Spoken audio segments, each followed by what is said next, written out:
আসসালামু আলাইকুম। তোমরা যারা 2025-26 শিক্ষাবর্ষে ঢাকা সেন্ট্রাল ইউনিভার্সিটিতে অর্থাৎ DCU তে ভর্তি পরীক্ষা দিয়েছিলে তাদের প্রথম মেধা তালিকা কিন্তু অলরেডি প্রকাশ পেয়ে গেছে। তোমরা সকলে ভর্তিও হয়ে গেছো, কিন্তু দ্বিতীয় মেধা তালিকা এবং তৃতীয় মেধা তালিকা অর্থাৎ প্রথম ও দ্বিতীয় মাইগ্রেশন এটা কবে প্রকাশ পাবে, তোমাদের ভর্তি প্রক্রিয়া কিভাবে সম্পন্ন হবে, কি কি কাগজপত্র লাগবে, কি করতে হবে, A to Z সকল বিষয় এই ভিডিওতে আলোচনা করব। তাই ভিডিওটা অবশ্যই শুরু থেকে শেষ পর্যন্ত দেখবা। দেখো, তোমাদের প্রথম মাইগ্রেশনের তালিকা, ঠিক আছে, প্রথম মাইগ্রেশন অর্থাৎ দ্বিতীয় মেধা তালিকা, প্রথম মাইগ্রেশন এবং দ্বিতীয় মেধা তালিকা, ঠিক আছে, এটা প্রকাশ পাবে কবে? তোমাদের 14 আগস্ট 2026 রাত 10টার সময়, ঠিক আছে। এবং প্রথম মাইগ্রেশনে যারা চান্স পাবা, ঠিক আছে, তোমাদের নির্বাচিতদের ভর্তি ফি প্রদান ও নিশ্চয়ন ও বিষয় চয়েস পরিবর্তন 15 আগস্ট থেকে 19 আগস্ট 2026 রাত 12টা পর্যন্ত, ঠিক আছে।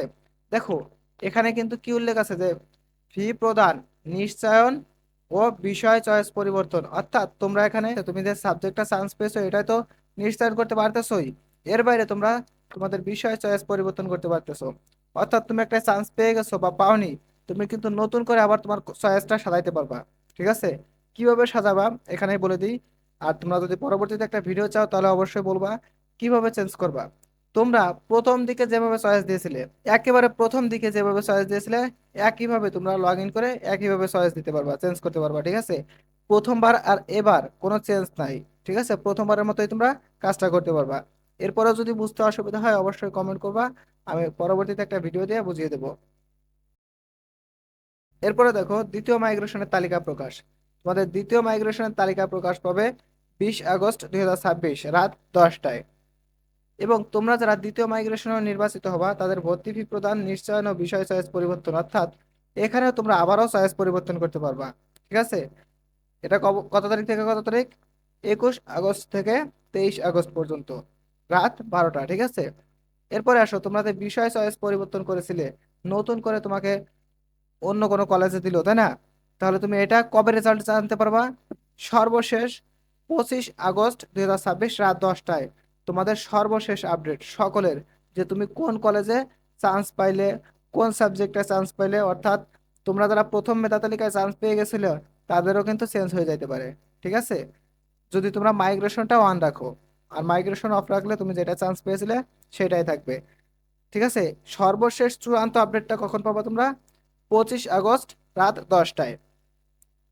এবং ক্লাস শুরু হবে তোমাদের সম্ভাব্য তারিখ ঘোষণা করেছে তারা 6 সেপ্টেম্বর 2026। এবং দেখো তোমরা কিভাবে চয়েস প্রদান করবা, ঠিক আছে, বা নিশ্চয়ন করবা সকল বিষয়ে তোমরা এই ওয়েবসাইটে গিয়ে, ঠিক আছে, এই HTTPS/ এটা দেওয়া লাগবে না তোমার, ঠিক আছে। এটা না দিলেও তোমরা DCU admission.org, ঠিক আছে, এটা টাইপ করলেই তোমরা যে কোনো ব্রাউজার থেকে এটা টাইপ করে লগ ইন দিলেই তোমরা কাজটা সম্পন্ন করতে পারবা, ঠিক আছে। এরপরে আসো ফি প্রদান। তোমাদের ভর্তি ফি প্রদান করতে হবে 6,500 টাকা, ঠিক আছে, অনলাইনে, এবং সোনালী পেমেন্ট সিস্টেমের মাধ্যমে অনলাইনে পরিশোধ করতে হবে। এরপরে আসো প্রথম মাইগ্রেশন অর্থাৎ দ্বিতীয় মেধা তালিকা যেটাকে বলছি আমরা, 15 থেকে 19 আগস্ট, ঠিক আছে, এর মধ্যে অবশ্যই তোমরা ফিটা পরিশোধ করবা যারা নতুনভাবে নির্বাচিত হবে। কিন্তু যারা প্রথমবার চান্স পেয়েছো, নিশ্চয়নও করে ফেলেছো, কিন্তু মাইগ্রেশন অন আছে, তাদের নতুন কোনো কলেজ বা নতুন কোনো বিষয় আসলে তাদের নিশ্চয়ন করা লাগবে না, ঠিক আছে, তাদের ওই একবার টাকা দিয়েছো ওইটাই যথেষ্ট, ঠিক আছে। এরপর আসো দ্বিতীয় মাইগ্রেশন এর টাকা তোমরা কখন পরিশোধ করবা? 21 থেকে 23 আগস্ট, ঠিক আছে, যারা নতুনভাবে নির্বাচিত হবে, পুরানদের দরকার নেই। ডকুমেন্ট। দেখো, ভর্তির জন্য চূড়ান্তভাবে নির্বাচিতদের ভর্তি ফরম পূরণ করে পে স্লিপ সহ নিম্নবর্ণিত কাগজপত্র সংশ্লিষ্ট কলেজের অফিসে 26 আগস্ট থেকে 31 আগস্ট 2026 তারিখ পর্যন্ত জমা দিতে হবে। দেখো, মূল নম্বরপত্র ও নম্বরপত্রের সত্যায়িত ফটোকপি।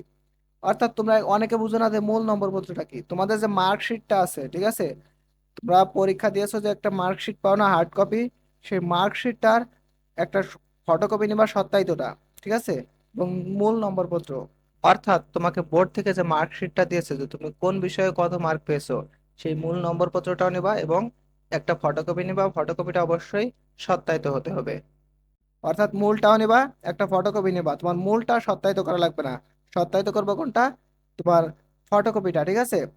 এবং এই সত্যায়িতটা কাকে দিয়ে করবা? সত্যায়িতটা অবশ্যই কোনো বিসিএস ক্যাডার দিয়ে করবা, ঠিক আছে? অবশ্যই কোনো বিসিএস ক্যাডার বা প্রথম শ্রেণীর গেজেটেড কর্মকর্তা। দেখো, খ, প্রার্থীর সর্বশেষ যে শিক্ষা প্রতিষ্ঠান হতে উত্তীর্ণ হয়েছে সে শিক্ষা প্রতিষ্ঠান প্রধান কর্তৃক প্রদত্ত প্রশংসাপত্র। অর্থাৎ তুমি যে কলেজ থেকে এইচএসসি পাশ করেছো সেই কলেজ থেকে একটা প্রশংসাপত্র আনবা। এইচএসসির পরীক্ষার প্রবেশপত্রের ফটোকপি, এসএসসি রেজিস্ট্রেশন কার্ডের ফটোকপি এবং পাসপোর্ট সাইজের ছবি। মূলত এগুলোই লাগবে তোমার। এর বাইরে যদি তোমাদের কোনো বুঝতে অসুবিধা হয়, কোনো প্রশ্ন থাকে, অবশ্যই কমেন্ট করবা, আমি উত্তর দেওয়ার চেষ্টা করব। তো ভালো থাকো তোমরা সবাই। আল্লাহ হাফেজ।